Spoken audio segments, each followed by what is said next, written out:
Hello everyone, welcome back to my channel. I hope आप सभी अच्छे होंगे।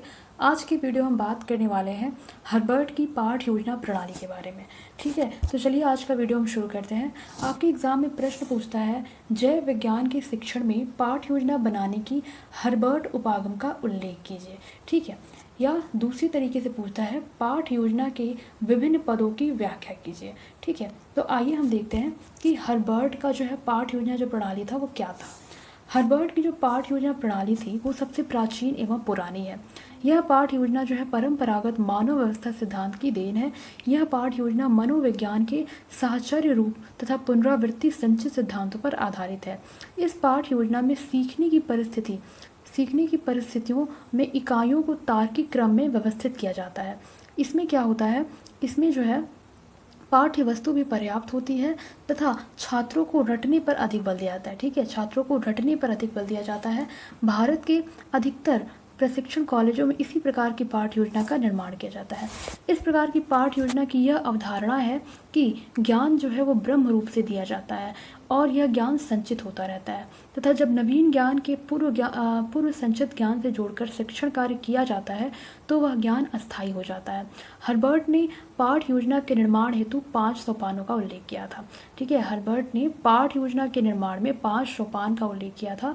ठीक है, जिसमें पहला था प्रस्तावना, दूसरा प्रस्तुतिकरण, तीसरा था तुलना एवं संबंध, चौथा सामान्यीकरण और पांचवा था प्रयोग। ठीक है, तो हम एक एक करके इनके जो है पाठ योजना के जो सोपान है उसको हम देखेंगे।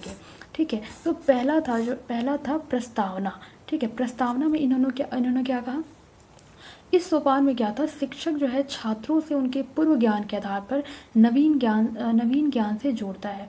ठीक है, यानी उनको पहले छात्रों के जो है पूर्व ज्ञान को देखता है, उसके बाद ही उन्हें नवीन ज्ञान देता है। ठीक है, पूर्व ज्ञान के आधार पर ही शिक्षक प्रस्तावना प्रश्नों का निर्माण कर छात्रों का ध्यान शिक्षण कार्य की ओर आकर्षित करता है। प्रस्तावना सदैव जो है ज्ञात से अज्ञात की ओर उन्मुख होती है। ठीक है, उसके बाद जो है दूसरा है प्रस्तुतिकरण। ठीक है, दूसरा है प्रस्तुतिकरण। तो प्रस्तुतिकरण में क्या होता है, यह पाठ योजना का दूसरा महत्वपूर्ण सोपान है। इसमें शिक्षक नवीन तथ्यों को छात्रों के पूर्व ज्ञान से संबंध स्थापित करते हुए प्रस्तुत करता है। यहाँ पर छात्र जो है विविध प्रकार के तथ्यों का अवलोकन करता है, निरीक्षण करता है, तुलना करता है तथा निष्कर्ष तक पहुँचने का प्रयास करता है। अतः कहने का तात्पर्य यह है कि शिक्षक विकासात्मक तथा बोध प्रश्न की सहायता से प्रस्तुतिकरण करता है। ठीक है, आई होप आपको इतना समझ में आया होगा। अब तीसरा हम देखेंगे। तीसरा जो है वह है तुलना एवं संबंध।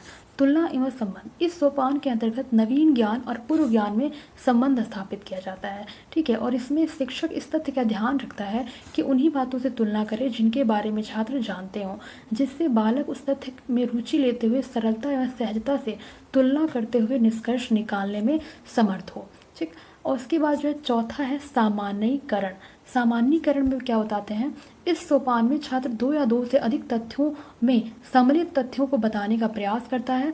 इसमें शिक्षक यह पता लगाता है कि उसके द्वारा जो भी ज्ञान छात्रों को दिया गया है उस छात्र ने किस सीमा तक उस ज्ञान को ग्रहण किया है, जिससे उसे ज्ञात हो जाता है कि शिक्षक अपने शिक्षण कार्य में किस सीमा तक सफल रहा। इसके बाद आखिरी में जो 5वां सोपान आता है वह होता है प्रयोग। ठीक है, और प्रयोग में इस सोपान में शिक्षक ऐसे वातावरण और परिस्थितियां पैदा करता है कि छात्र अपने सीखे हुए ज्ञान का प्रयोग कर सके। इसके लिए शिक्षक जो है छात्र को गृह कार्य भी देता है, जो लिखित अथवा कार्यात्मक दोनों रूपों में होता है। गृह कार्य से तो यह स्पष्ट हो जाता है कि छात्र ने कितना ज्ञान ग्रहण किया है। ठीक है, तो ये थे हर्बर्ट के 5 सोपान पाठ योजना के संदर्भ में। अब हम देखेंगे कि हर्बर्ट के 5 पदों पर आधारित पाठ योजना या व्यू रचना का निम्न स्वरूप होता है। ठीक है, क्या होता है, हर्बर्ट के 5 पदों पर आधारित जो है पाठ योजना या व्यू रचना का निम्न स्वरूप होता है। आइए उस स्वरूप के बारे में हम देखते हैं। ठीक है, तो क्या स्वरूप होता है, पाठ योजना क्रम संख्या। ठीक है, पाठ योजना क्रम संख्या। सबसे पहले जब हम पाठ योजना बनाते हैं तो सबसे पहले हम जो है पाठ योजना क्रम संख्या लिखते हैं। पाठ योजना क्रम संख्या लिखने के बाद जो है हम तिथि लिखते हैं। तिथि के बाद विषय लिखते हैं। विषय के बाद संस्था यानी जहाँ हम प्रशिक्षण कार्य कर रहे हैं। उसके बाद प्रकरण यानी हमारा पाठ योजना का टॉपिक क्या है। बगल में हम लिखते हैं कक्षा, घंटा, समय तथा छात्रों की औसत आयु। ठीक, अब उसके नीचे हम लिखते हैं छात्र अध्यापका का नाम, यानी हम अपना नाम लिखते हैं। प्रकरण, प्रकरण में क्या होता है, यह यहाँ जो है पाठ शीर्षक लिखा जाता है, ठीक है, जो पाठ हमें पढ़ाना होता है, जो टॉपिक हमें पढ़ाना होता है वो उसे लिखा जाता है, और शीर्षक जो है सरल, सुबोध और संक्षिप्त होना चाहिए, ऐसा भी उन्होंने कहा है। ठीक, इसके बाद जो है, इसके बाद आता है सामान्य उद्देश्य। ठीक है, सामान्य उद्देश्य, सामान्य उद्देश्य में प्रत्येक विषय के सभी पाठों के शिक्षण के कुछ सामान्य उद्देश्य होते हैं। जो भी विषय हम पढ़ा रहे होते हैं उसके कुछ सामान्य उद्देश्य होते हैं, यहाँ उन उद्देश्यों को लिखा जाता है। उसके बाद आता है विशिष्ट उद्देश्य। विशिष्ट उद्देश्य में विशिष्ट उद्देश्य प्रकरण से संबंधित होता है, यानी टॉपिक से संबंधित होता है। विशिष्ट उद्देश्य एक भी हो सकता है और एक से अधिक भी हो सकता है। उसके बाद आता है सहायक सामग्री। ठीक है, क्या आता है, सहायक सामग्री। इसमें हम पाठ विशेष को पढ़ाने के लिए शिक्षक जिस सामग्री का प्रयोग करना चाहता है उसे यहाँ लिखा जाता है। सहायक सामग्री को जिस स्थान पर प्रयुक्त करना है उसे उसी क्रम में जो है लिखना चाहिए। इसके बाद आता है पूर्व ज्ञान। ठीक है, पूर्व ज्ञान में क्या होता है, ठीक है, एक सेकेंड। पूर्व ज्ञान में आता है प्रत्येक पाठ योजना में छात्रों के पूर्व ज्ञान का उल्लेख करना आवश्यक होता है, क्योंकि प्रस्तावना का आधार जो है यही है। ठीक है, अब हम देखेंगे जो पॉइंट है, अगला पॉइंट जो है वह है प्रस्तावना। प्रस्तावना में जो कि बहुत ही मेन होता है, हर्बर्ट के अनुसार जो है नया ज्ञान या अनुभव प्रदान करने के लिए हमें सबसे पहले छात्र के उस पूर्व ज्ञान को चेतना के केंद्र में लाना चाहिए जो उसे नवीन ज्ञान की ओर आकर्षित कर सके। ठीक, उसके बाद आता है उद्देश्य कथन। ठीक है, उसके बाद आता है उद्देश्य कथन, और उद्देश्य कथन में यहाँ पाठ का उद्देश्य लिखा जाता है। छात्रों के समक्ष पाठ के उद्देश्य को ऐसे ढंग से प्रस्तुत किया जाता है कि उसका महत्व छात्रों के सामने स्पष्ट हो जाए। ठीक है, बाद है प्रस्तुतिकरण। ठीक है, उसके बाद क्या है, प्रस्तुतिकरण। प्रस्तुतिकरण में संपूर्ण समस्या का केंद्र बिंदु पाठ के प्रस्तुतिकरण में ही निहित होता है। इसमें लिखा जाता है कि छात्रों के समक्ष पाठ को किस प्रकार प्रस्तुत किया जाता है।